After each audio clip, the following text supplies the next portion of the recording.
Hi there everyone, welcome back to Cody's Lab. So I wanted to do something with some alkali metals, and I went to go get my potassium sample, and I noticed something. See the lid? It was loose. This lid on this bottle, you twist it tight, and then it pops loose again. Very poor design. Not great for storing potassium long term. So I wouldn't recommend it. It's been like this for quite a while now, and despite being under oil, the potassium has been exposed to oxygen by the oxygen actually diffusing in slowly over time. Put down some paper here. Let's see if I can carefully pull out the smaller piece right there.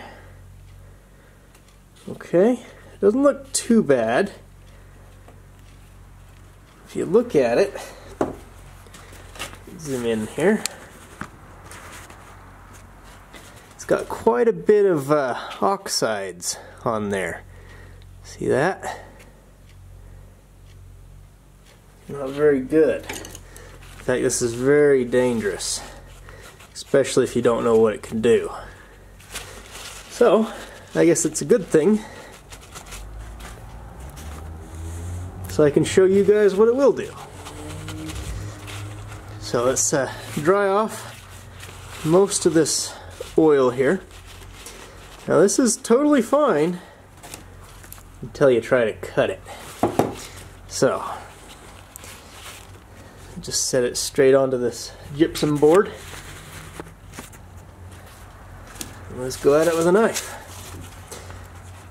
So what's going to happen here, as I cut it, the oxide which is coating the metal is going to get smashed down into it. Now, potassium oxide is totally fine, but there's higher order oxides that form. Potassium superoxide is the one that you got to worry about. If that comes in contact with metallic potassium, it will react, forming potassium oxide and a lot of heat. So, it could start a fire. Let's see if we can get that reaction to happen here. So I'm just going to take the knife and cut into it.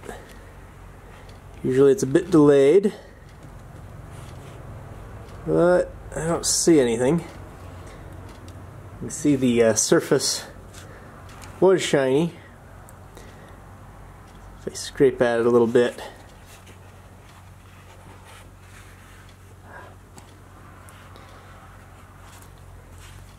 it oxidizes very rapidly. Come on. Yep. So, I've cut it a few times there. So far, no ignition. I'm not surprised. This isn't super bad. But, if this was a much larger piece, it might be a problem. Basically, there's not enough of it reacting fast enough to generate enough heat. Let me kind of knead this a little bit, smash the oxides in, mix it with the metallic potassium. Okay, I'm just going to kind of smash it out on the table here. Not doing anything yet. So imagine this is a nice big chunk of potassium. You've cut it once, you mixed all the oxides, now you're going to cut it again. Move that piece out of the way. You do it a little bit quick, your knife slips or something. You do it, and you generate a little bit of friction. Okay, nothing happened that time. But do it again. And again.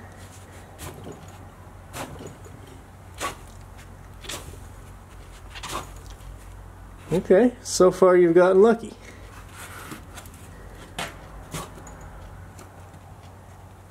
Maybe I smashed it too thin and it's... Okay, that was a little bit of spark there. Let's bring in this piece of potassium here. Uh-oh, a little bit of reaction going.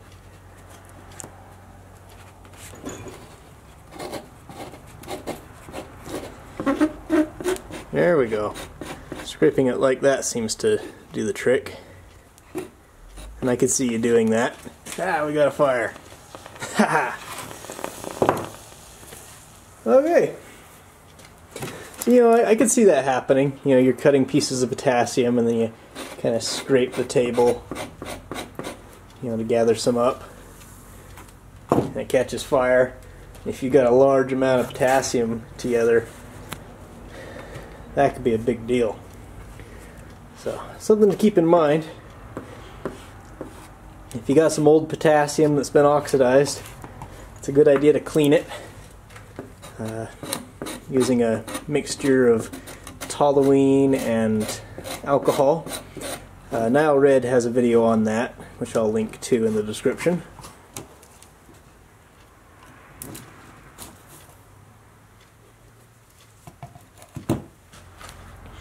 Now, what about alkali metals other than potassium? Well, here's some sodium that has actually been stored for about the same amount of time, and this hasn't even been stored under oil. It's just kind of been sitting in the jar.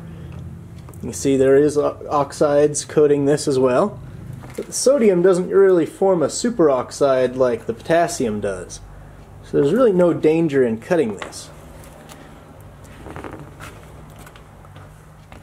And I can smash it out same way that I did, and I doubt it would ever actually ignite unless I got some water on it. Speaking of which, I always wanted to know what would happen if you used a high pressure water jet cutter to cut some sodium. And my friends down at the water jet cutting lab happily obliged. So look on the end card and down in the description. You can see what happens if we cut sodium using water. It gets interesting, so if you haven't seen that video, I definitely recommend going to watch it. So, hope you enjoyed. I'll see you next time. Here, let's see what happens if I mix the sodium with some of the burned potassium oxide.